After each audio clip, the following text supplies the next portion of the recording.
right, I'm in my second year. if but you'd I all didn't like to attend join me the for the meeting. Pledge of Yeah, Allegiance. first year. I pledge allegiance to the flag of the United States of America and to the republic for which it stands, one nation, under God, indivisible, with liberty and justice for all. Thank you. So it is Wednesday, September 25th, and we are at the Greater Rutland County Supervisory Union. Matt is unable to join us this evening, so as vice chair, I will facilitate the meeting. It appears that everyone that we have here this evening is a voting member. We don't have any additional board members at the table. So with that, we'll move on to the minutes of August 28th. Do I have a motion to approve the minutes of August 28th?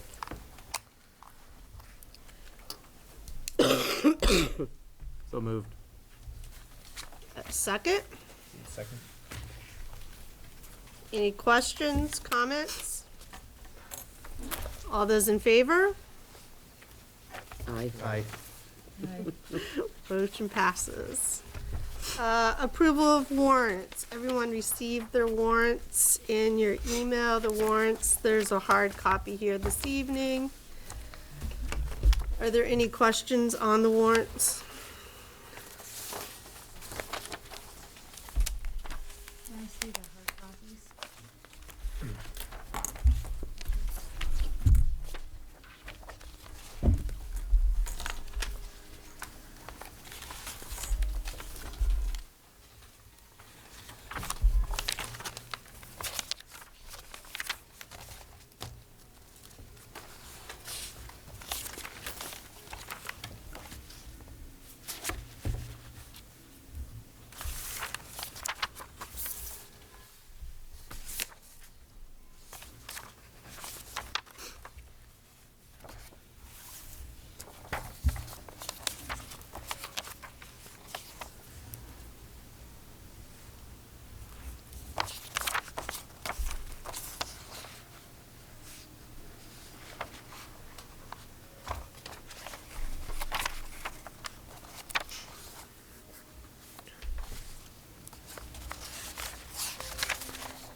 Number 83 doesn't have a signature yet.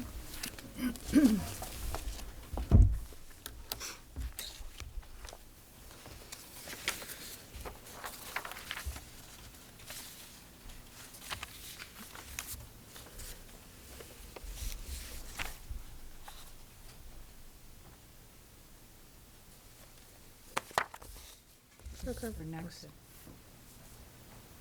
me give it back to you. This doesn't have a signature. It's number 83 dated 9/17 to 9/17. Check warrant report. What's that? That's the last one. Okay. Yeah. Can we, Was Linda the warrant signer? She was, So that's probably the issue. yeah, Maybe because somebody can sign it too. Linda has, who is our alternate? well, Linda just resigned, so it happened during this Isn't there period. an alternate, though? Can't we sign it if it needs to be approved tonight? Yeah, Seth could sign it. Is it a Corey Valley or is it It's a? it's not. SU, it's an SU. Burke's This is an SU meeting. Okay. so,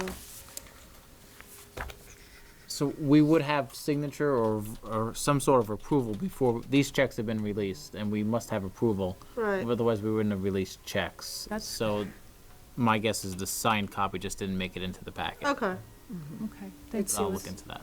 Okay, that's So fine. we don't need Seth to sign. You're No. gonna look into No. it? okay. Okay. You'll just follow up on it, Yeah. that it is signed. Better with support anyway. I think Matt approved them. Yeah, probably. So a motion would be in order for the warrants. I make a motion to approve the Gerksu warrants number 49, 50, 79, 80, 81, and 83. Second? Second. Questions, comments? All those in favor? Aye. Great, thank you. And Judy, superintendent's report. I think I have made the rounds with this report, but I would like to just update it a little bit. Under the grant writer, I had written, we haven't received any more applications. One did come in today. And I have spoken with Corinne, that we had a potential because this person had called me. So she is away on a business trip. When she gets back, I'll be in touch with her and we'll see about, we'll take a look into it and then hopefully get an interview in. So that's just a quick update. And that's it, unless there's any questions, but I think everybody has seen this before, so I don't feel like I need to read it, except for maybe Lance, if you'd like me to. I can take it. I just remember I haven't seen Lance. No, I did see you. I did see you, but I don't think we saw. Kidding. Okay. Great. So Lisa.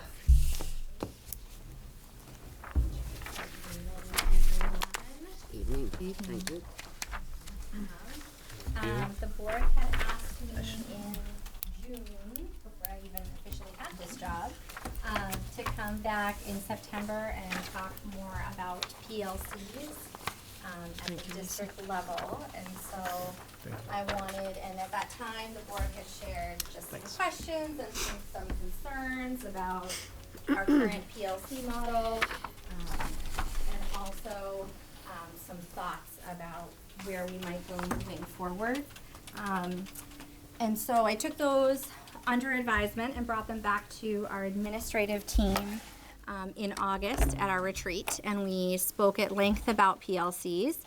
We shared out current practices happening in each of the buildings with each other, just to build our own understanding of how they're being used in different schools, and the principals together drafted some goals for our work in 1920 for the rest of this school year around unifying our PLC process, developing more consistent expectations and resources for teachers to support that process.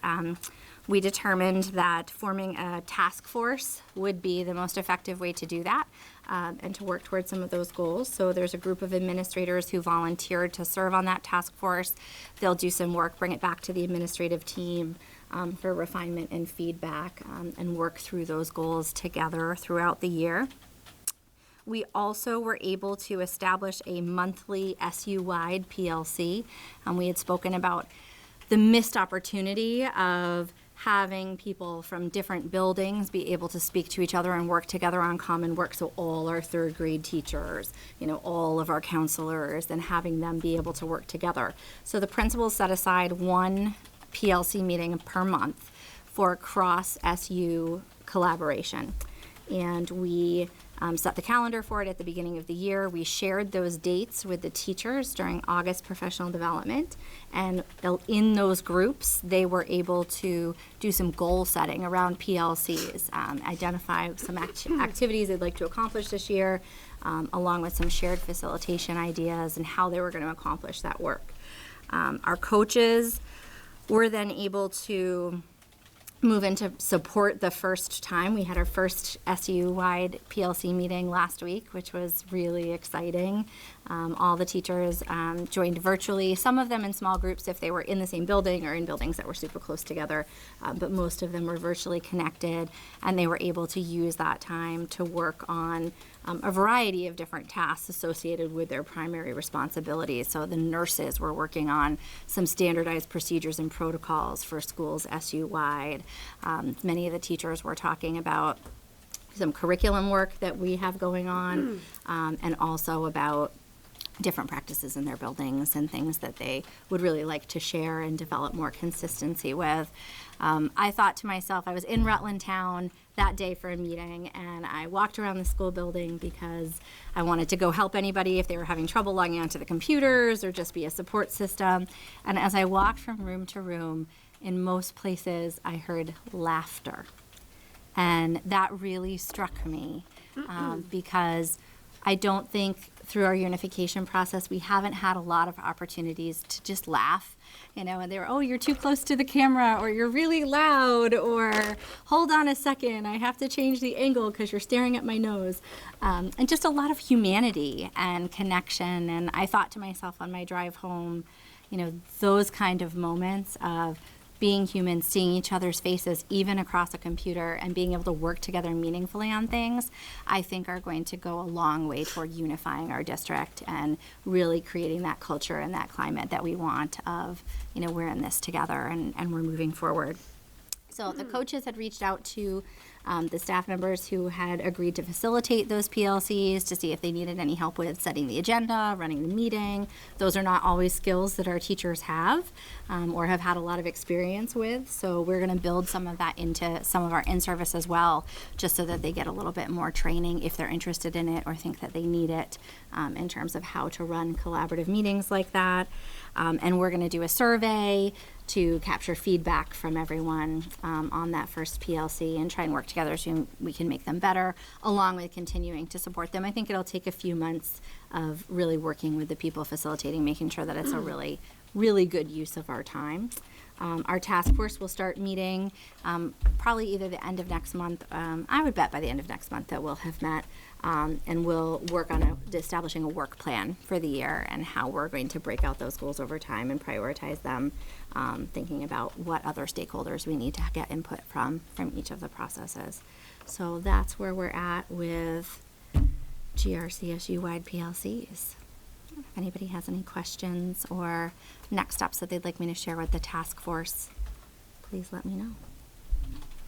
Nice.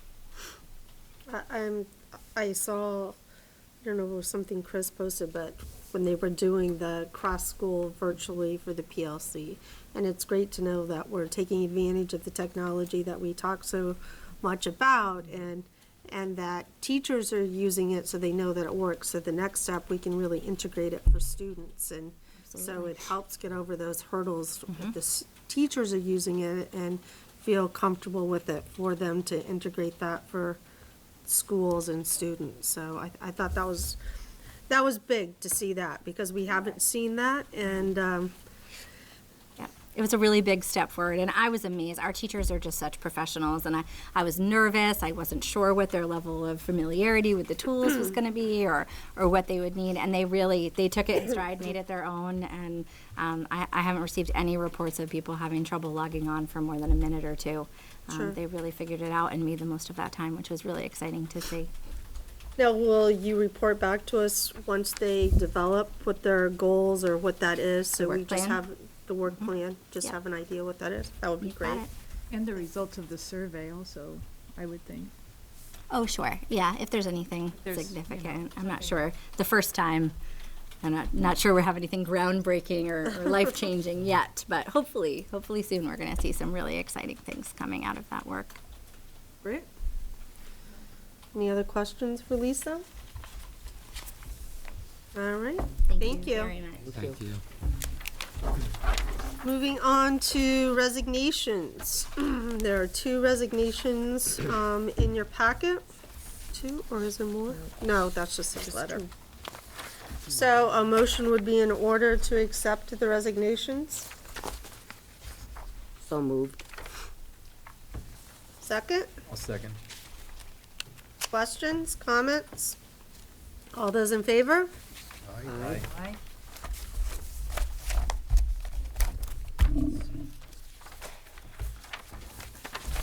And there are 3 professional contract recommendations.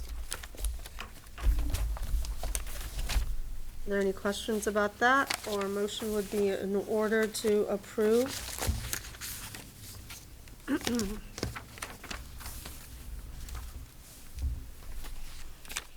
I'll move. Second?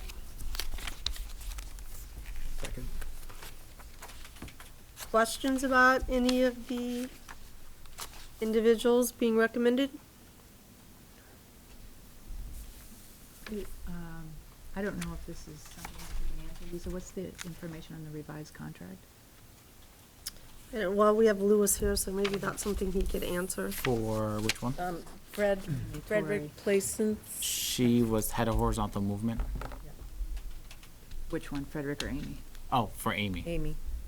And Fred Plaisance, he's the new tutor, special ed tutor.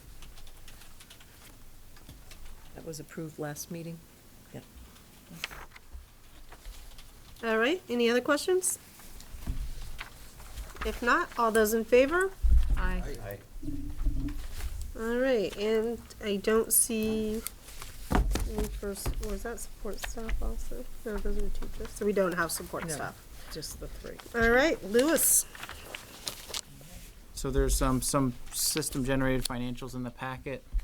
At the last board meeting in October, I provided an estimated forecast for the fund balance for the GRCSU was about $63,000.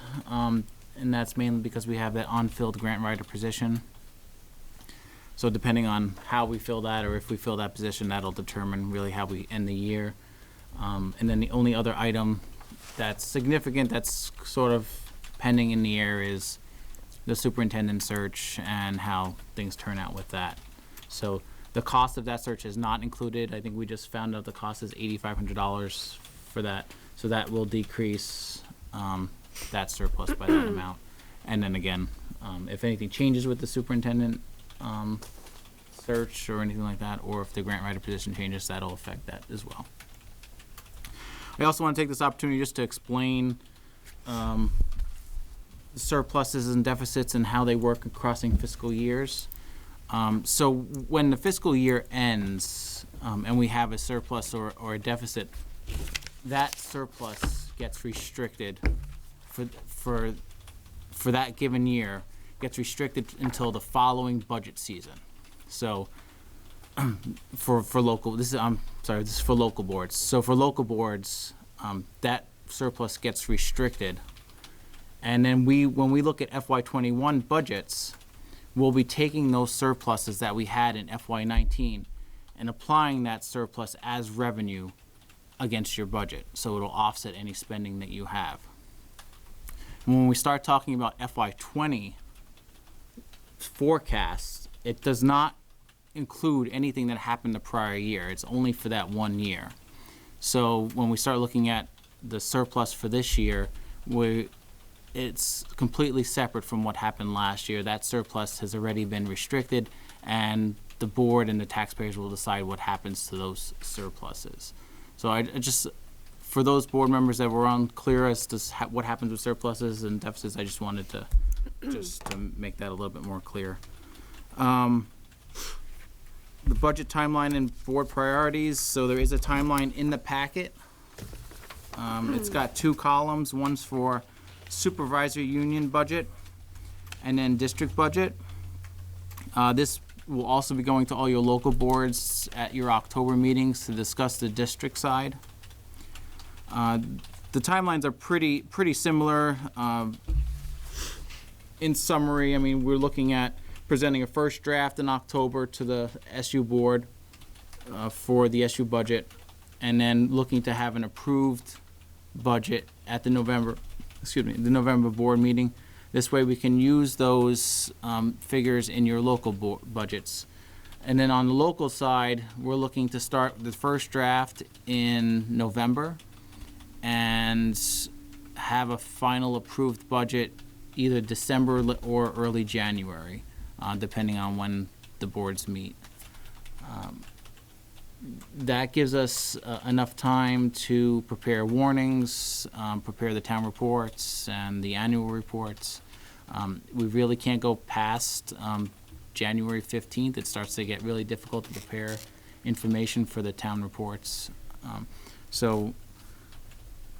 At the first meeting where we discuss the budget timeline, I usually look for some feedback from the board as to what kind of parameters you want to see in the budget, where you'd like to see the first draft come in, if there's anything you want me to add before the first draft gets presented, take out. This way, since the budget cycle is pretty short, we're looking at only 2 rounds. We have the first draft, and then we're looking for approval the next month.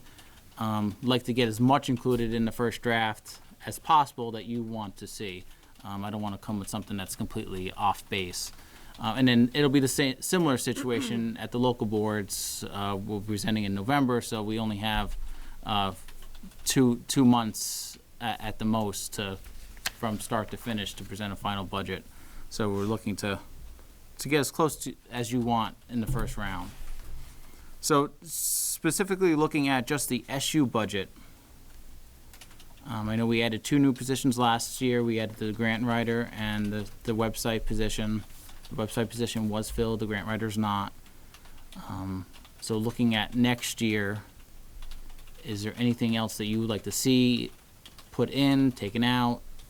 Where would you like percentage-wise for that budget to come in?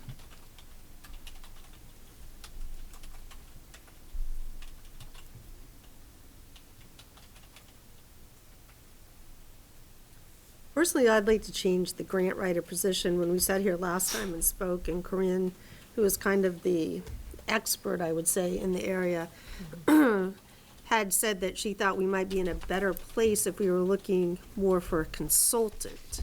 And so I don't know how that changes the number on the line, but maybe it changes the direction that we're going to fill the position and gives us a better idea of what someone could do for us. I think it's a lot of money for us to carry for another year without having any viable candidates, and it doesn't appear to this date that we've had candidates that are viable. I know Judy says there's one pending that's just come, and maybe that will be the superstar, I don't know. But, and I guess $63,000 in the realm of the budget doesn't seem like a lot, but if there's something else that we need, it seems silly to carry $63,000 when that money could be used someplace else, in my opinion. And I don't know, have people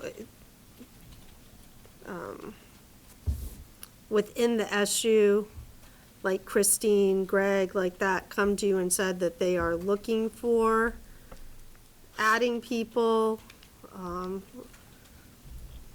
I mean, There has been a need expressed by the technology department. As far as special ed goes, that's really all inclusive of the whole service plan and based on needs.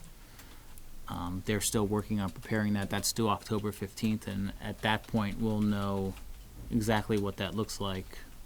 And then I am looking at least, adding into that, and I don't have exact numbers yet, but some kind of alternative program, so that may, it's sort of, it should be some offset, but again, looking at the demographics of the students that we're gonna build that for, will change that, so that would be the biggest piece. The other thing I am, wondering about, and I'm still getting info back in, is our pre-K support, that case manager, and we have one person doing that now, but that's, again, we're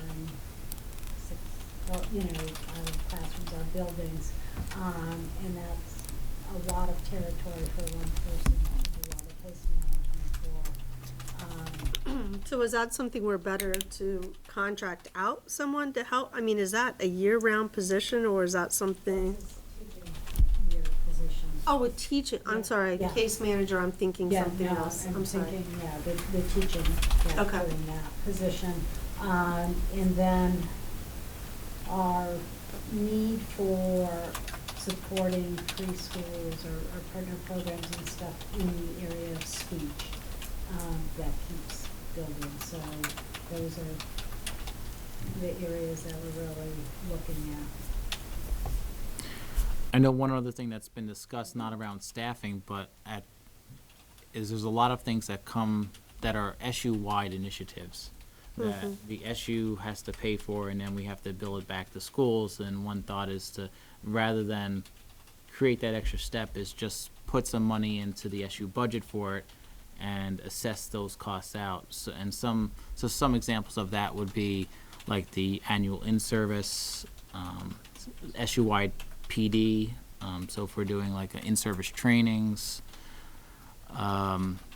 say like the MAPS program that all the schools are using, or Jump Rope, or any of those other software programs that everybody's using, rather than kind of have several layers of it, just build that money at the SU and assess that cost out, and not have a two-step process. So you'd build it in the SU budget and withdraw it from the local budget? Through an assessment rather than a Bill bill back, yeah. So it's not really a cost increase, it's more just a shift, sort of like we've done with transportation.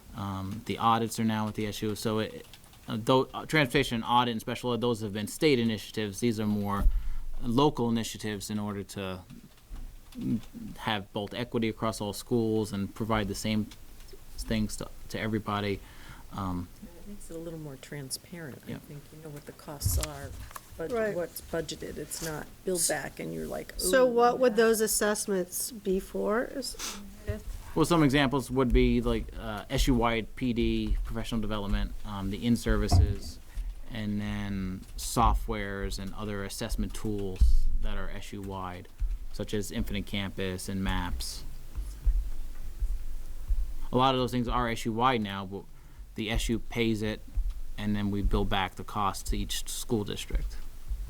You would experience savings in the business office from eliminating the duplication of work in some respects. It's a time savings, and there's no cost savings associated, but Time is money.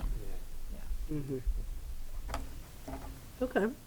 I mean, I think that if that's something that you're recommending, that's something that I would think you would bring back in the first budget to see what that would look like.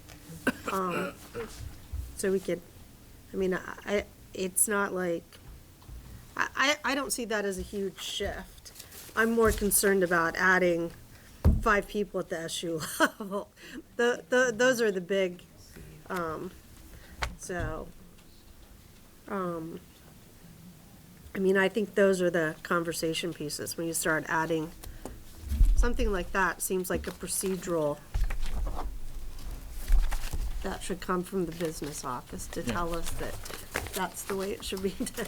Yes, but when you look at the SU budget, you will see an increase. So it's Right. something that I want everyone to be aware of, because the Absolutely. SU budget does seem to get a lot more scrutiny than the local boards and local budgets. So Well, I I think want it's everyone to have. because in November, the SU budget's set, that's your assessment, that's what you have to live with when you go back to your home district to build, fill the rest of the pantry. Those are already the staples that you have, so it does get a little more scrutiny, I think, because of that. And there's no wiggle room, that's what it is, that's what it is, so. But, I mean, that seems like just a common sense kind of move. I mean, it saves you time, and it's basically doing, the same thing. It's just kind of moving the money. About the grant writer, Lisa, do you think that maybe we could have Judy talk with Corinne and see what a consulting, Yeah, option if Corinne it's and a I were going to talk percentage. about that anyway, she just happens provide to it. be away. yeah, and then provide it to Lewis and he could show us either or maybe, or, just roughly. But we were giving it a month to see if we got anything Right. before Yeah. we spoke, and a month's up and we got something Got today. something. So there you go. Right. So that would be great, maybe if we could see both those options. Yeah. And then, What in the tech department, does anybody know what they're needing? A data analyst. Analyst?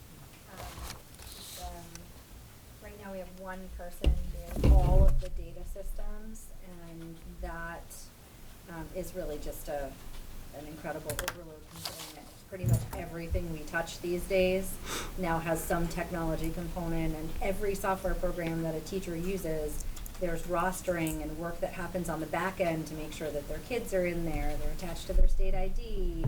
If they have any accommodations, it gets uploaded with the system automatically, but someone has to do that work on the back end. So it's just an incredible load, and really is a place where I think we're backlogged a little bit, and Just it's impacting work in every other domain. Mm-hmm. Could it, to add to, Reports come through now. Right. yeah, to add to that, I was going to mention, so prior to last year, a lot of the state reports were done by either at the school level or members of the central office. So like there's the fall census, there's the spring census. Those were 2 huge reports that were done by the secretaries. They had to go in and enter all this data manually into the state system. Last year, the state changed that, and many of you probably already know this because there was so many delays at in a lot of the things that we were looking for at the state level because of that switch. So all of that switch now, it's being done by central office technology department. And so it involves a lot of reporting through Infinite Campus and pulling data and cleaning the data and fixing the data. And it's all being done by one person rather than the 8 school secretaries. And that's just 2 of the reports. There's, I think, probably about 5, 6, 7, 8 of them that have to be done throughout the year. And it's all going now through that one person, which is causing a bottleneck on many items. The census, which results in funding, direct certification list for free and reduced.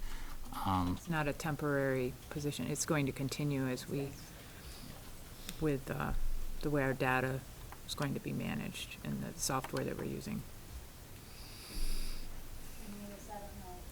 Just to mention that we think another place where you're gonna see some cost shifting in budgets is that the AOE has now come down and decided any sort of programs that we're using outside that were considered special education programs that were used alternative programming, they now have to split the cost into what's considered general ed cost and special ed cost. And break out the budget where it used to all go through special ed. So again, it's going to be somewhat of a cost shift. So the assessment will go down some of the special ed budget, but it's going to go into the general. So another thing that's coming. That was supposed to, they had wanted to do that this year, but then when everyone was like, whoa, no one's paying this in their budgets, no one's got that, they put a delay for a year. Because that came out, I think, like in July or June, and they, like, all of a sudden, no, just make this cost shift, and so they did do a year break on that. So just a financial example of that. So if you had a school that charged $65,000 special ed tuition, say like a Lehigh or a VAC or something, a portion of that relates to regular ed tuition, like we would pay for Mill River or Rutland City or tuition that people pay for our schools. So, and that would be approximately $15,000 times the number of students that attend those private programs. Okay. And do you have any idea what the second tech position was that you were? Did I mention two? You said 2. I didn't know. I didn't notice that. No, Oh, I just, I think Ju- he said oh. one. Because when Matt was here at the last month, he said 2 also. I No, don't we'll go to- recall that, but I mean, I Very. think the technician piece, we've all been talking about, but I think it's a second priority, and I think everyone knows that, but in terms of technicians, we used to have, when we were separate, we had more technicians than when we became combined. And so we've actually lost technicians during unification, but the work is obviously still there in all the schools of getting Chromebooks set up for the year, and if if a teacher has a problem with equipment, going to help them and make sure that it's up and running again, ensuring that everything is physically working in the buildings, and supporting the teachers in that work. So I think that also continues to be a crunch, and we see that. We had some places where Chromebooks were not quite ready for the beginning of the school year, and we always want them to be. So I know that that's an area that they're looking at, but I believe that was a second priority. And Greg could really speak to this, obviously, better than we can, but just from our conversations, I think that's what. Another thing that we had talked about, and this is conversations we need to have as we build the budget, is maybe, if the budget can't afford another technician plus the data person, is maybe to hire somebody in the summer. Sometimes you can get college students who are in IT that would be great technicians to do exactly what Lisa was describing, and at least get started, because the summer is really crunch time, where you have to get everything ready for the school year, and that's what happens. We just don't have enough manpower, and then the beginning of the school year comes, and they're still trying to get it done. But I've seen that work really successfully in other districts, either a college intern, but paid intern, or something like that. that's a great idea. And they get experience, and it's great for the school system. Okay. Something to consider. So going back to Lewis's question, board priorities and parameters for the budget. What direction would we be giving Lewis to bring back for the budget? To change the assessment piece, How so? the way that Lewis described, so that the assessment is at the The SU. initiatives? Yes. For Yeah, I don't think professional that- development and Development. in-service. Yeah, I- Software, That's a Stuff great like that. idea. Yeah. Just, I mean, it's not really, it's just going to shift it, it's not going to Yeah. increase, as Right, we it's not an discussed. increase, right? right, but it'll make this budget look higher, okay. But there's no surprises for the boards, you know, the bill backs. Right. It's a little bit of a surprise sometimes. One other thing that was discussed in the spring was the potential of a halftime food service director for the SU. And I mean, I don't have an opinion either way as far as how to proceed, but a concern was with the uncollected balances and, right now, all of the free and reduced applications are processed at the school level, which can lead to inconsistencies, errors, reduced eligibility, and centralizing that service could increase all of that, which could potentially make more people eligible, streamline the process. It doesn't have any, it's a cost at the SU without any direct financial savings, but a lot of time savings at the schools. So that's something that you can talk about and consider. It really depends on at the local level. If your secretaries are really busting at the seams, this would save them a lot of time. And so a halftime position, just off the cuff, would be dollar-wise. Probably about 20,000. So I know in Quarry Valley that the number, I know they really dipped down on what's due. And I think the max due across the SU 18. That was outstanding, was about 18. So that was at the high point. So, Total. total. Yeah. And I know that at the last meeting, Kristen said, Holton Elementary, she was down to $43.86 Yeah. or something like that. So if you need a credit manager, you might want to call her. And this is, I think this position would more benefit the streamlining of the free and reduced application process. So everybody that applies for free and reduced, all the applications would flow through central office. Central office would manage the master list. So that's the piece that would really have the savings for the schools. But the secondary piece would be sending out all the collection letters and working on those collection balances. But I think the primary focus would be the free and reduced applications. That's the piece that's gonna be the most time consuming. You're thinking, we have about 1,600 students enrolled, and if roughly 50% of them are submitting applications, so that's, Percentage-wise, where are we coming in at for budget neutral? Budget neutral, 0? It doesn't sound like that. If I'm looking at what you're talking about in positions, budget neutral doesn't really seem Well, to it's be always the what you shoot for. key phrase, but it's a nice idea. It's always when they ask, well, what do you want? Sure. Well, I'd like it to stay where it is, but, Absolutely. That sounds you know, spectacular. if there's savings in other places and we can spend it somewhere else. So I guess I would say that to do the work and come with the budget the first time, ideally you should come with everything. It's easier to take it off than to add it in, I think. Because it gives you a broader picture of what it is that you're looking at. I have no problem saying I don't support that halftime food service position. I was pretty vocal about that when we spoke about it before. But I still think that you should, if that's something that you think is a viable option, and you're preparing the budget, you should bring that so the board as a whole can look at the budget as a whole and see, maybe there's someplace else we make an adjustment because, Return.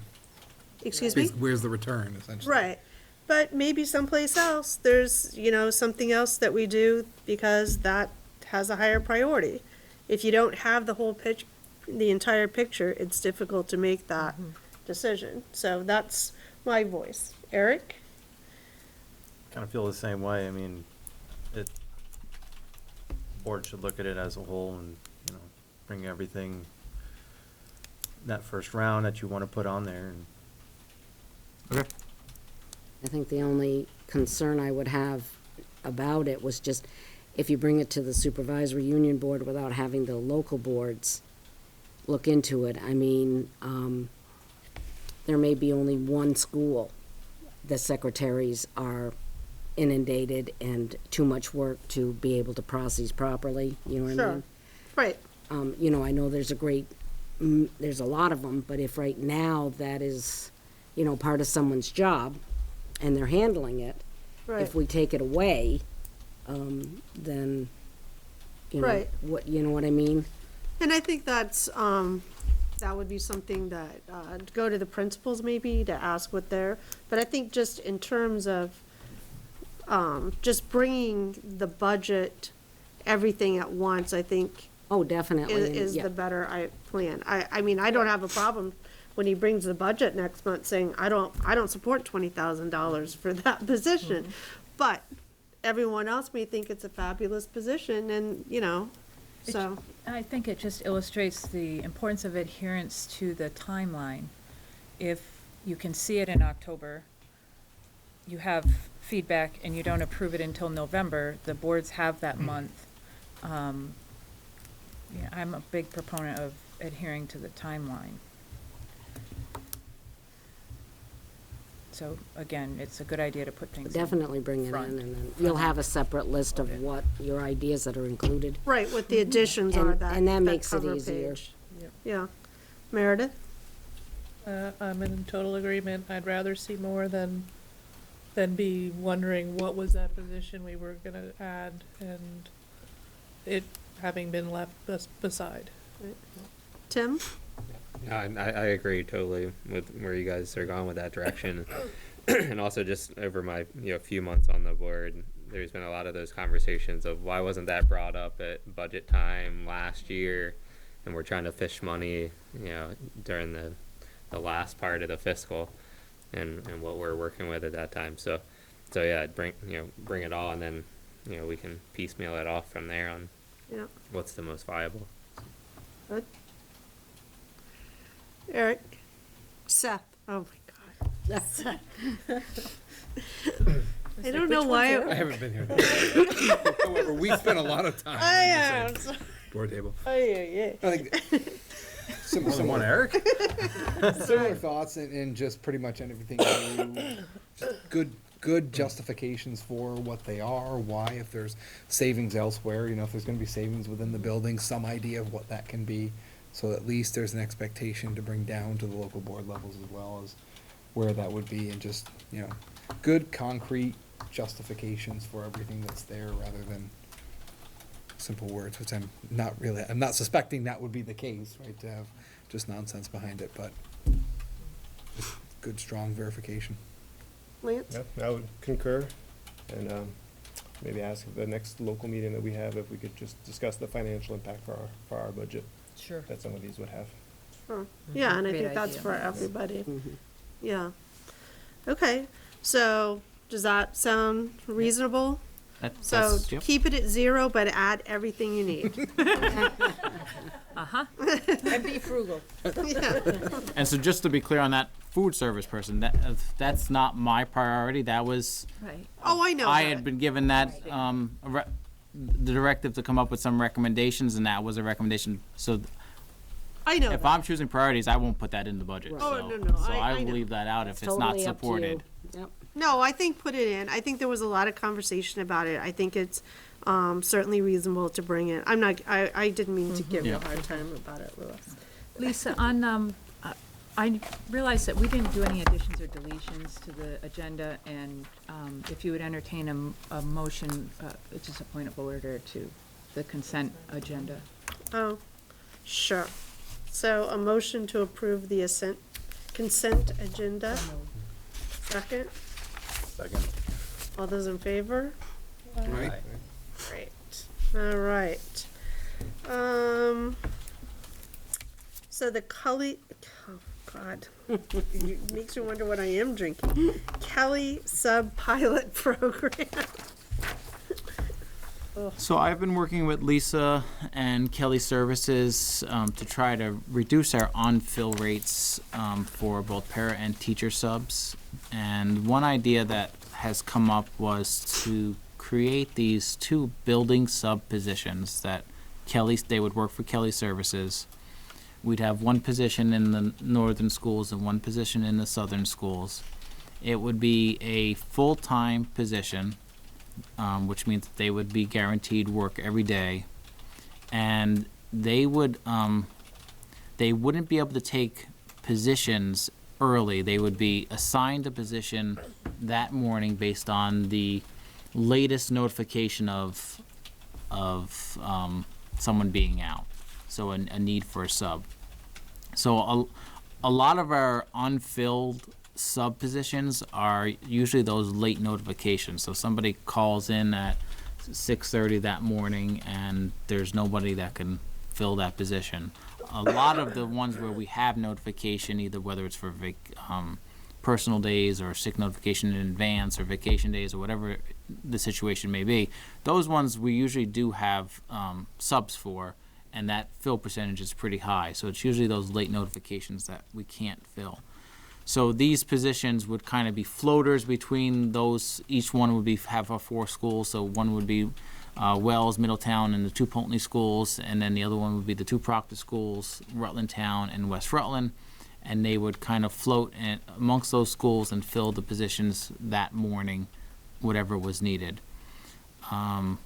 So the idea behind that was that would help lower our unfilled percentages, but as a little bit of an incentive for having that person work every day and be committed, because the whole idea behind Kelly Services is that you can kind of take sub positions whenever you want. If you don't feel like taking a sub position that day, you don't. But as an incentive to that person committing every day, Kelly Services asked us if we would be willing to bump up our rates for those 2 positions for that person. So I think we're looking at having this person be at a para rate, and they would fill para vacancies first, and that would be their primary focus. If there was no para vacancies for that day, then they would move into a teacher vacancy. I've provided some information in the packet on what our current rates are and what we pay Kelly Services based on that. So for a para, we pay $11.50 an hour, and that's what the employee gets. And then Kelly Services gets $16.62, and that difference covers their benefits, their training, onboarding process, and any expense associated with having an employee. For the teacher, it's $97.50 a day, and our rate to Kelly is $140.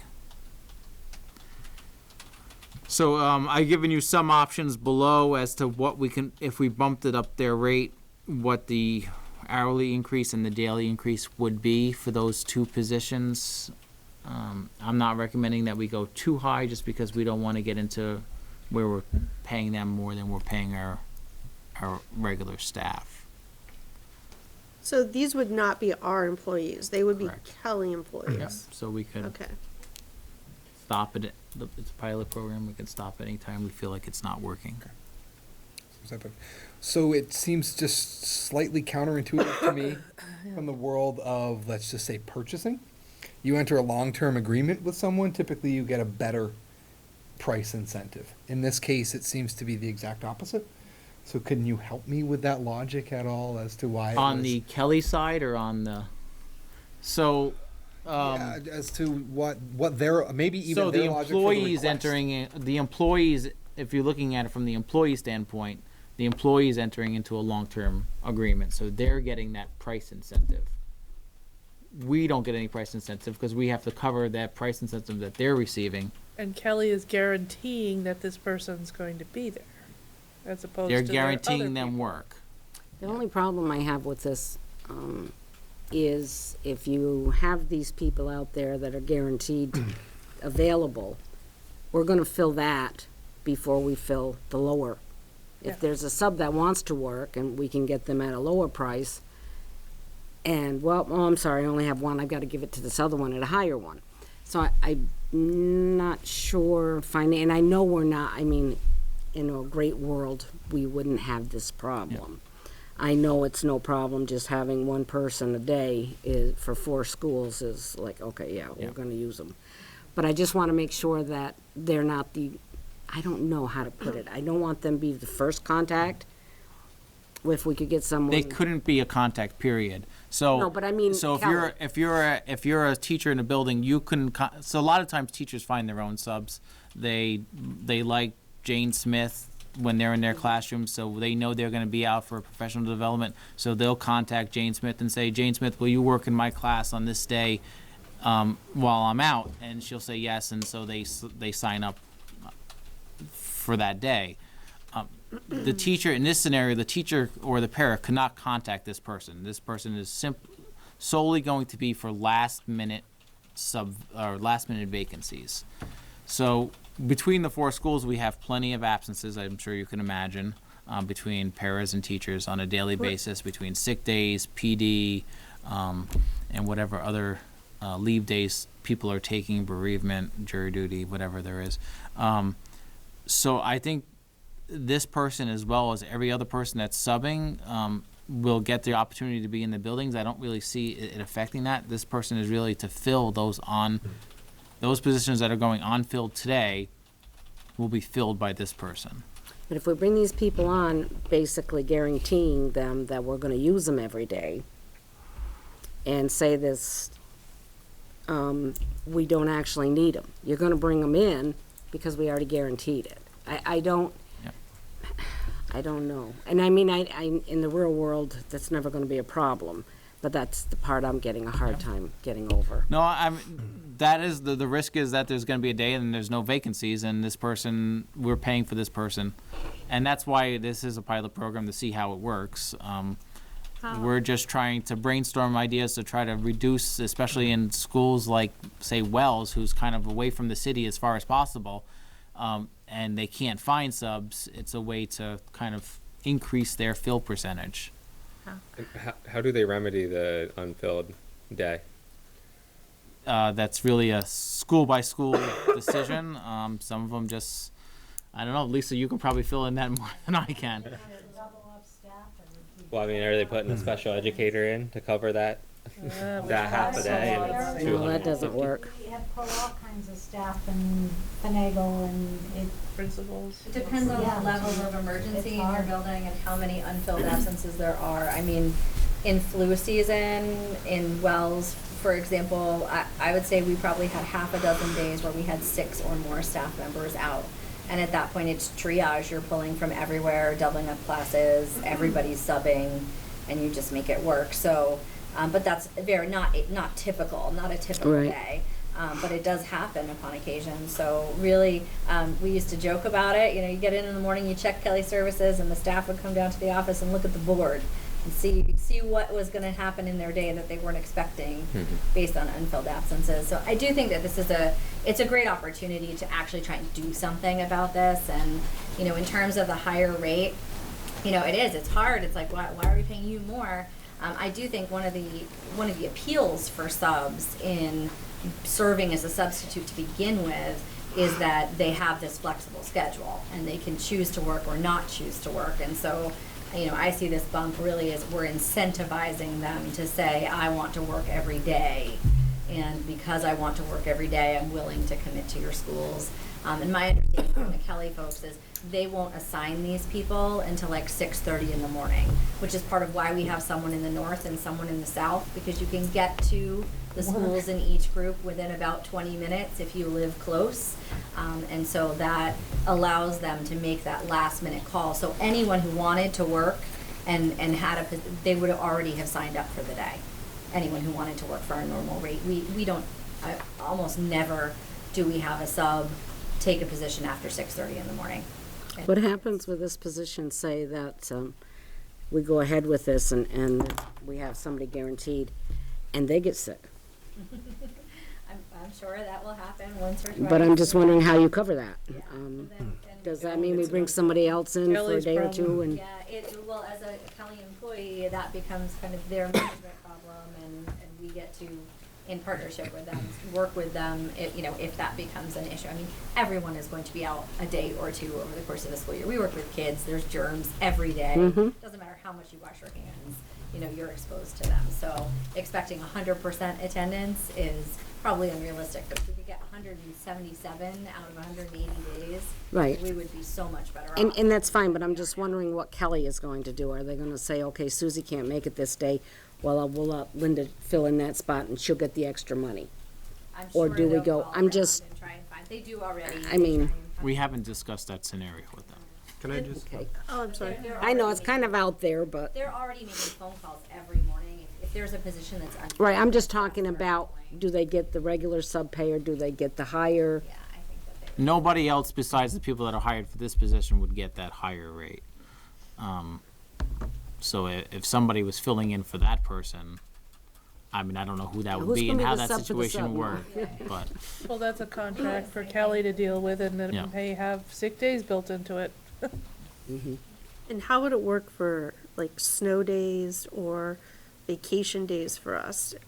They're not our employees, so if we're not in school, we're not contracted to, Be only the days that they're working in our buildings. Hourly. So no benefits. They would have to be filling in for somebody in order to get paid. okay. can I just ask what the cost differential savings would be for outsourcing this through Kelly versus doing it internally? So if we were to do it internally, they would be on the union schedule, depending on what their experience and column is, plus benefits. So depending on really where that they fell on that, and there's a wide range anywhere between $13 and $20 an hour, and whether it's a single plan or a family plan, it's really hard to determine an estimate. But this gives us the flexibility to stop it or start it whenever we want, and without having to riff a position and pay unemployment and workman's comp and all those benefits. So I mean, if this was something that worked really effectively, and at the end of the year, we felt like this is a great model, we could certainly look at changing the nature of the position to become an SU employee, but it's a pilot program, because it lets us try it and see how it goes. Do you have any data on the number of unfilled absences by SU or by school or? I do, but not with. Yeah, so do we you? received ours at From Corey last Valley. We had a It was pretty high. substantial number of think the unfilled absences. Average fill rate across the SU is approximately 70%. Yeah. Does that sound about right, Lisa? Yeah. Approximately, give or take a few percentage points. And it obviously varies by school. I mean, the schools closer to Rutland, I think, are having higher percentages, filled percentages. I mean, if you live in Wells, there's Like less of a pool to negatively, pull yeah. from, so. And that's also, we prioritized that for Kelly, and gave them an order of which school to fill first, and it was based on last year's fill rates. So the schools that had the lowest fill rates would be the first priority for that person. And then we moved up to the schools that had, the schools that had the highest fill rates last year would be last in line, for this person's time.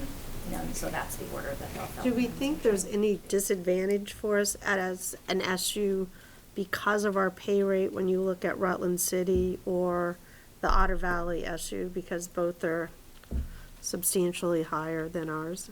That's always a possibility, and we look at that every year, every other year.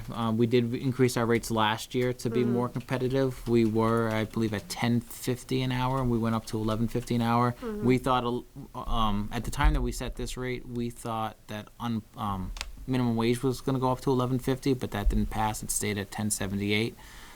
So we may want to look at for next year and consider that in our local budgets, increasing our rate to maybe $12. The minimum wage is possibly going up again this coming year.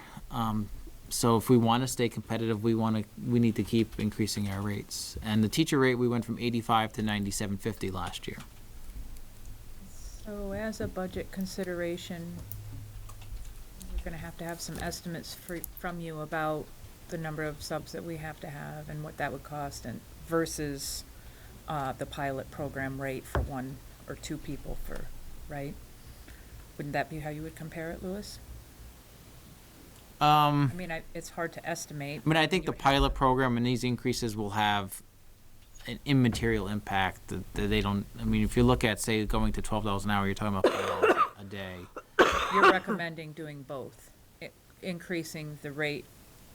So yes, And when we look pilots. at the local budgets and the special ed budget, that's where it has the impact. We'll have to look at what our actuals were for last year, and what the rate was, and if we're gonna say go to $12.50, what percentage of an increase that is, and make sure that our budget both is in line with our actuals, because a lot of times we're overspending our budgets, plus whatever increase we do to the rate.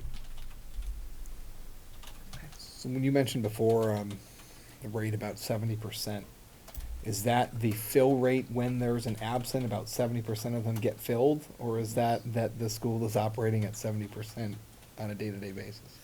So When- I just pulled up those numbers from, and this is just teachers and instructional assistants. So the school with the best fill rate that we had in our supervisory union was 81.5%. So 81.5% of the time they were able to provide a sub when we needed it. So approximately 20% of the time they were not. And the lowest fill rate that we had in our district last year was 59%. So 60% of the time they were able to provide a sub, 40% of the time they were not. So if you take that over a 10-day period of time, it's pretty significant numbers. So if The there was pi- 5 absences in a building and they were able to fill 4 of them and for the 80%, or however you want to do the math, I mean, if there's 1 absence a day, they can fill it 4 days and not the 5th day, so.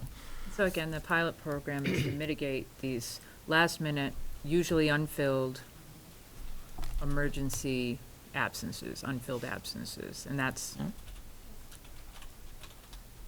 Can you break it out between those emergency absences and the other scheduled absences so that we could find the rate, have an idea of what our, the difference is? They're able to provide us with how many absences are called in with, I think they say less than 24-hour notice.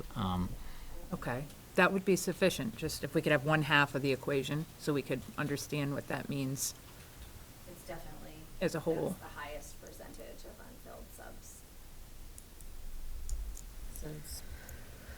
So, what's the board's pleasure to allow Lewis to do the work and bring this and incorporate this in the budget coming forward for next month? Yes. Yes. So Not- we're proposing moving forward this as soon as possible, but if you want to wait till next year, then we can do that. But they're ready So- to go on this as soon as we give them the go-ahead. We just You- have to set a rate. Do you normally budget for absences? Yes. So there should be money available to fund this now. Well, there's a Kelly Services budget in every school. Right, but if we're Sometimes they stay missing the within- mark between 40 and 20%, generally, right? Then there must be that money available. In theory, we're not. Not Well, necessarily. you're Filling all paying of that. paras Um, in your building. yes, I to understand what cover. you're saying. So if we, Maybe not the whole thing, but we don't That's a budget small gap, for our yeah, exactly. full absence capacity. Sort of like we don't budget Right. for our full PD capacity, like we give every teacher 6 credits, but we don't budget that full amount. We kind of Right, come up I- with a that I- guesstimate. yeah. So, but typically, I think over the last few years, we've overspent our Kelly service lines, and we've been playing catch up to increase them because of increasing PD, increasing sick time.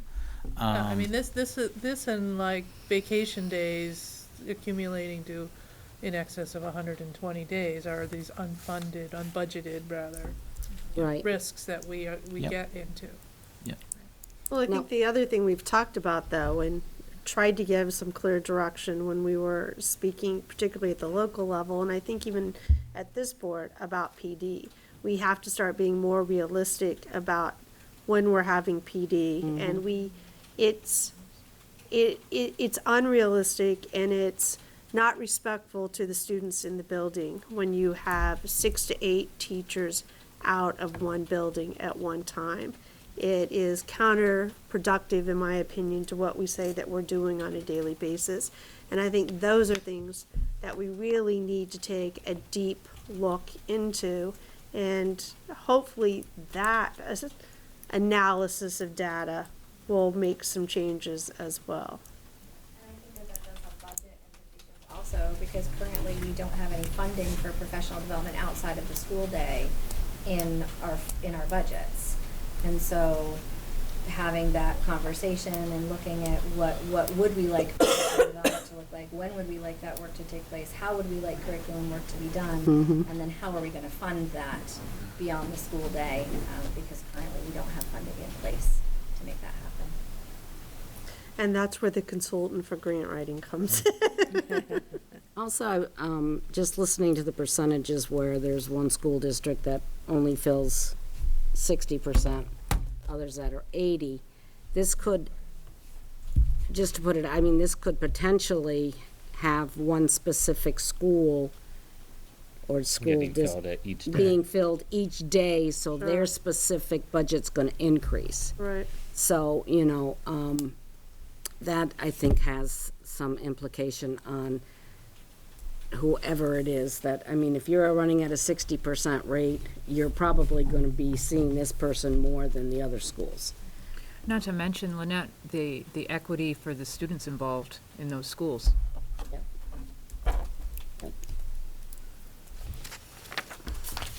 Who would think such a little topic would be such a So are you you're looking for a motion, I'm guessing, Louis, for a go, or? If, to increase the rates, I would need a motion, yes. Or For- we for- can say we're not gonna increase the rates, that's fine as well, I just need a motion either way. Did, Well, did to we in- even hear the increase of rate? I didn't hear that. It's on the paper here. Oh. Just to increase the rate for these two employees that we're talking. Yep. It's like 1150. And I gave you some options. Right now, the paraeducator rate is 1150. Our I got it. our rate for IA starts at, I think the first column is 1307, first step. So I gave you a few options in between. Okay. I mean, there's two steps to the requested motion, I believe, though, right? One Right. is do the pilot program, two is at what rate, Right. Yeah. which could obviously be one motion, but it's Well, so the first motion, the pleasure of the board to pilot this program.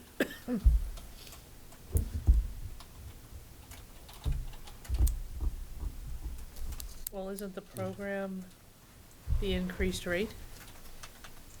It's recommended that Well- the rate be increased. Well, It might you be. could. The you The could program might not pilot work it. without an increase in rate. They may not be able to find somebody because there's Right. no incentive to just Right. Just so doing there's it the way no they do it now. program to have unless there's an increased rate. If you're expecting somebody to commit to every day, we're recommending you increase the rate a little to give them an incentive. So Louis, just, could you clarify again, at the top half, where you have the paraeducator and the teacher, and you're recommending that you're comparing the hourly rate of the employee and the teacher to this new Kelly service rate, correct? And at the second half of the table, you're comparing the hourly comparing it rate to their current rate. for So for a the other paraeducator, subs, yeah. scheduled subs. So the top though, Louis, those are our current rates, right? Correct, so So that's what 1150. the para-educator would take home on an hourly rate, and the right-hand side where it says Kelly Services is what Kelly Services is charging us for that individual per hour. because Right, the they have increase those is on the bottom. overhead. So Yeah, the and then 11 Compared to the increases are top. on So the if we bottom. were to increase to $12 an hour, that's what the employee would get. Kelly Services would get $17.34 an hour. It's an hourly increase cost to us of 72 cents and a daily increase of $5.06. Why do we have the 3 hourly, just to give us a choice? I was just giving you a few different options, yes. You can even make something up. And Louis, for these two full-time positions, the billing would be dependent on where these two employees spent their time. So if they Correct. spent 3 days at one building, that is the school that would be billed. Yep. So if there was a vacancy in the same school every day and that's where the priority was, then the billing will not be even. It'll be based on where they are.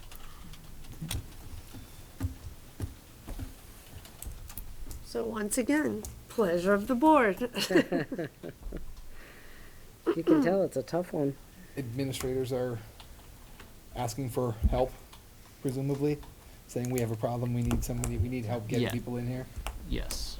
And I mean, we've been talking and brainstorming about a lot of different ways to try to come at this problem from, being strategic about professional development, talking about how do we support our staff and wellness initiatives that might increase staff attendance to begin with. We have a lot of ideas that are brainstormed. This is one component of how do we increase the fill rate when people are absent, but we are looking at sort of the broader issue and trying to come up with lots of creative and very cheap solutions for how we might address the problem. If I could ask, I know, like last year, we increased the rate for Kelly Services for the subs.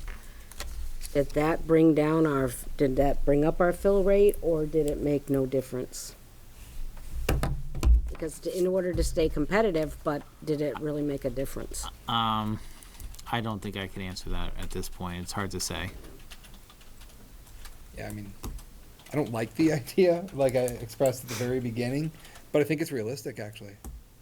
I think it's true that you probably have to increase the pot in order to get somebody in. I mean, hiring, I can't speak for this industry, but in others is an extreme challenge at the moment.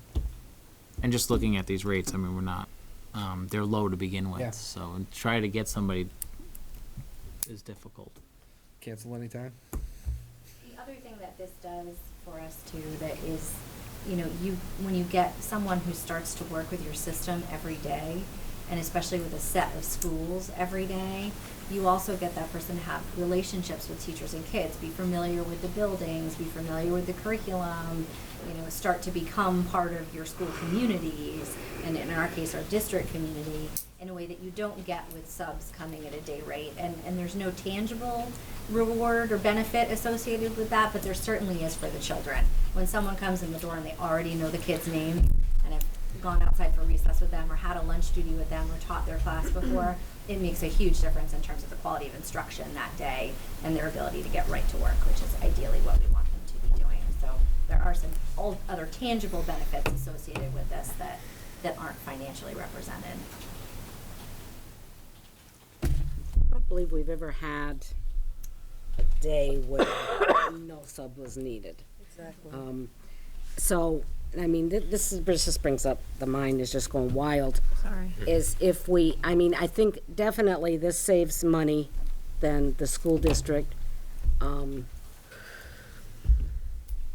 even though the increase is there, okay? And then you said, well, perhaps, maybe each school should have this Kelly Service grant for their school. Because I can almost guarantee you every single school or school district has at least one absence a day.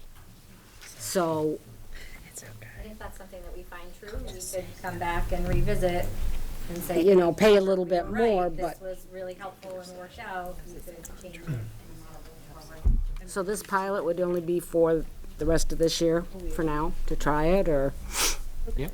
Because we haven't come What- back to the local board. What could we set up, let's say, for data tracking as this pilot program was going on, right? So could we compare not only coverage and fill rates for the year, can we compare the costs year to year, somehow factoring in what the increases naturally were anyways, if there were any?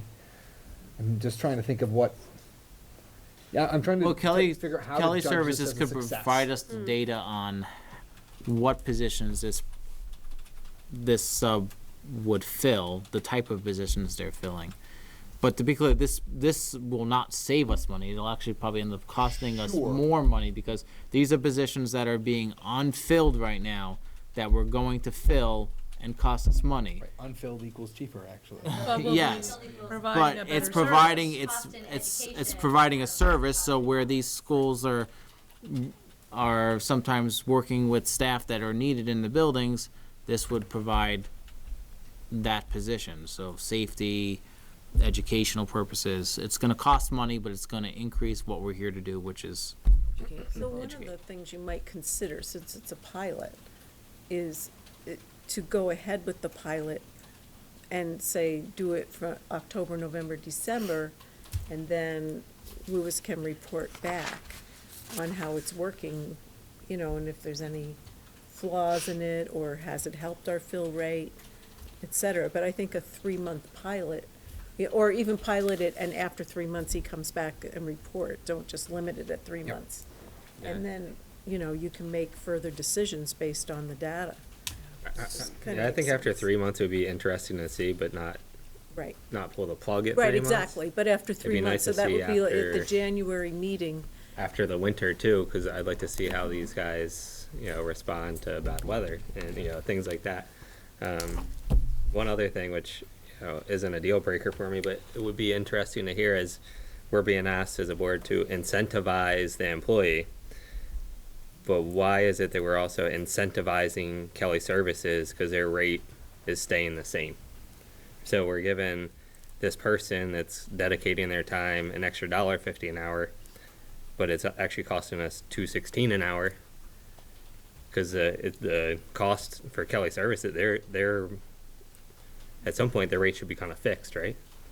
I mean, what part of, you know, they're not. Now, this is coming exactly to my original point, right, of the long-term Yeah, and contract. some of that cost is fixed and some of it's not. I could have that discussion with them. Yeah.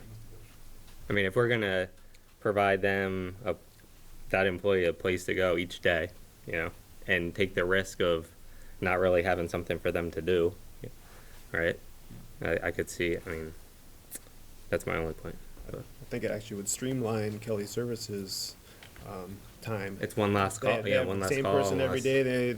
They probably would rely on us to maybe communicate. So I would think they would have less time involved in that employee. And maybe that versus person one only works day 3 person. days out of the week, but now they're working 5, so they're getting that rate 2 extra days out of the week that Kelly Services might not. Boy, we're a bunch of troublemakers, aren't we? One of the things, I guess, I wonder if you've talked with Kelly about, because I know a lot of subs have certain schools they like to go Yep. to, and they'll pick and choose, so, you know, you get a call that person gets a call at 6:30 in the morning, and suddenly, well, we need you down in Wells today, and they may be, you know, there's gonna have to be someone who's willing to travel to whatever, Right. and it's a travel to some of our schools, so that, you know, could be. Yeah. Well, that would be We're the gonna take- conversation for They're Kelly. gonna have to Yeah. make sure that that person understands, Yeah. you know. That's why there's one not a lot of person for people the would like north to and do one that. for the south, because hopefully Yeah. the northern person will be somebody that lives in that region, Right. and the southern person lives in that region, so it's not such a long haul. All right. Can we shape a little bit what success would look like before? Just I would hate to get the presentation in 3 months and then we sit here and wonder if we think that's even good or bad. So I don't know what is a successful pilot. I would say comparing Slightly more than fill rate. same time period this year versus last year. So if we're looking at a 3-month period of November, December, and January, let's say, because I'm not sure how long it's going to take for them to hire somebody. And if we had an average fill rate of 70% last year for that time frame, and it's an increase for this time frame, I think that's the measure we'd be looking at. Now, you just said not only fill rate, but I Well- don't know what other measure we'd be looking at. And I don't either, right? And I think something like a 2-point increase on fill rate, I don't think that we know if that's success or not. If it goes up 10%, then I think we're pretty clear that's success, but I don't know what everybody else's feeling is on that. Well, not I'm only just- that, but after 3 months, if it comes back, if we go with the pilot and it comes back, say, Wells, because of the distance, is the one that had this sub the most, at that point, Wells might want to do this instead of supervisory union-wide. I don't know. I'd have to see the data. I mean, there's so many unknowns. So Okay. maybe data on fill rate for the lowest school. Right. That would be last good. year. And are you relying totally on, just not to belabor the point, Louis, but are you relying on data from Kelly's only? Are we maintaining some type of data in personnel? Or, you know, you just. I mean, we have access to run reports, but it's all through Kelly Services system. We don't have our own mechanism Attendance. to. Fill rate Um, record. That's part of the fee that the administrative fee that they charge, is that they will produce reports you know, when we ask for them, if we have a particular query, they'll produce that report on our behalf, and it's their tech services staff and their database and, you know, their work that goes into producing those reports. We have our own records on our employees and the days they're taken off, but we can't connect it. We don't have records in our system of connecting the dots of this person sub for this person. I would think if we That's were. the information they have. I would think if we were gonna go ahead with a pilot, it would have to be to the end of the school year. If we say 3 months, they may not be able to find somebody, or they may be able to, because, hey, it's only a 3-month gig, so would they be able to find somebody that can go the long haul? And if so, I think if we go till the end of the school year with the pilot program, we would get truer indication than if we cut it short. I'd like a feedback in 3 months, but as far as going into this, And in terms of the ability to cancel, is it also the ability, if we're getting subjective reports from administration and students about the long-term employees' kind of ability and engagement with students? And do we have the option of requesting a different employee if the We feedback always is have not- that option with Kelly subs, for if they're not working out with buildings, we can put them on a do not sub list, or for either one school or for the whole SU. We have that ability at all times if a sub's just not working out in that school to put them off. sort would of we the on this blacklist. program, though? Would we be able to on this program? Definitely, if a sub is not working out in either one building or all buildings, then we have the ability to cancel. That would be. I mean, I know definitely- that's used, we've used it a couple times, Yeah. the blacklist, but, okay. All right. The daily increase, what are the feelings on the para for 5? Are you thinking you want to increase by 15? I mean, we're already overspending here. I'm conservatively thinking, let's go for the top para hourly rate and the teacher daily rate for an increase of $5 and $7 per day per person. So my thought actually is hire them as a para at my recommendation would be the $12.50, and if there's no para absence, then they would get the teacher rate, which would be an increase anyway, at the $97.50, not increase the teacher rate. Okay.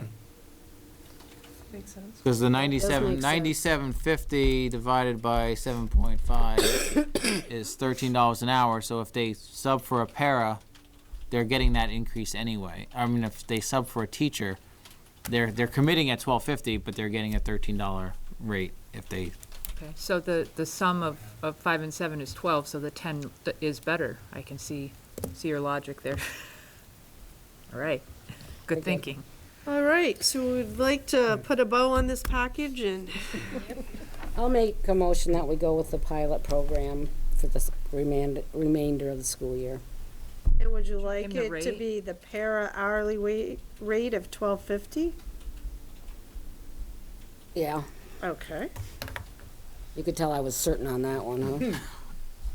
And you'd like to have a report in January? If it, yeah, and just to, And so we then- know, yeah. The end Okay. of December. How about at the end of Well- 3 months? That way if. Oh, they the end of That's 3 fine. months, okay. So the February meeting. Well, It could Because be they gotta before hire. the new year. Depends on the hiring. Okay. could be January. Second, I will second. any additional discussion? All those in Beat that horse to favor? death. Aye. Aye. Aye. This motion passes. Thank you. Thank you. I have one other quick item. Right. Our you do. our lease for our mail machine is coming up to, and it's, to renew, it's $63 a month, or $65 a month. But it's a lease, so I do need board approval. I make a motion. Second.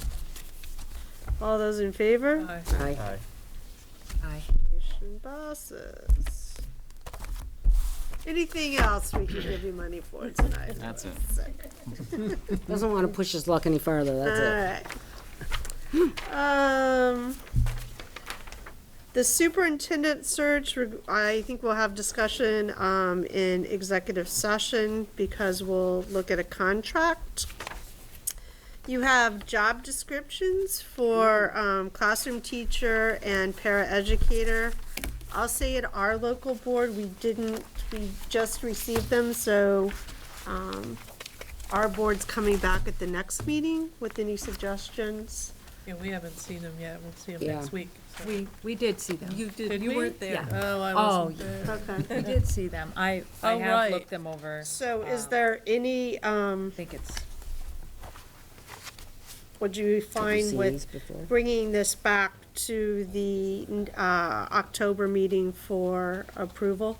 Because by then, everyone will have And if seen you them. see anything or have questions, you can email them to me, Okay. or suggestions, so that we can take a look at them. a and motion to discuss. table.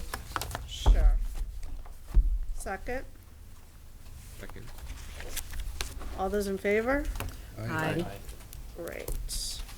I'm sorry, who's second? Tim. Thank you. So, the next meeting will be October 23rd. It will be here. 6 PM? If are there any other old, new business to come before the board? Warrant signing for Oh, board. right. Did you want to do that too? I actually did not, Okay. to be completely honest, but perhaps. I think she If I can did them be- both yeah. at the same time, didn't she? So I think I was under the impression, Louis, that last week's batch that I signed was quite heavy in comparison to normal. I don't know if you can attest or remember if that is true, because I did put some serious detail into it and was encroaching about an hour of time. And I'm going to be lunch houring this. It does. I'm gonna say the last time I did, it only took me 32 minutes, so. I don't know. Learning curve. I mean, it was a large dollar amount for some of them. Oh. They do vary from in size occasionally, but I wouldn't say that it was overly big. In So my initial comparison to comment others. stands then, I would. But you don't wanna do this? I'd probably like to keep it limited to one if Okay. anybody else has that capability. Does anyone else have a burning desire to go into central office and sign warrants? Is anybody actually available to do that, I guess? We're all very nice there. I mean, I can do it. It's not, I mean, I just do it on a Friday afternoon, probably. Would I'm this downtown roll- anyways, I could, but I'm not a voting member, so I think it should be a voting What's member. your schedule? So is it on the same every other week, or would this now become sort of a weekly topic for me? If No, it's the same schedule. Okay. Tell you what, It's quite a drive for me, I'm sorry. I can Yeah. do it. Yeah, If it's becoming too cumbersome, we'll work out an alternative like we discussed earlier, or just or shoot me an I will email. bring it up at the next meeting. Or I'm willing to be the alternate, Okay. okay? So, we don't have to I'd have be them show. comfortable with that. Okay. If you want to appoint have an alternate Yeah, we lined up. might end it's up not- that way. Not a problem. We live in the same town, so we can arrange for other ways as well. But Okay, all right, so we'll give it a month and see how you work out. And we'll have a report back on that pilot program. good for life. All right, great. All right, if there's nothing else, a motion would be in order for executive session for contracts. So moved. Second? Second. All those in favor? Right. We're on break for executive session.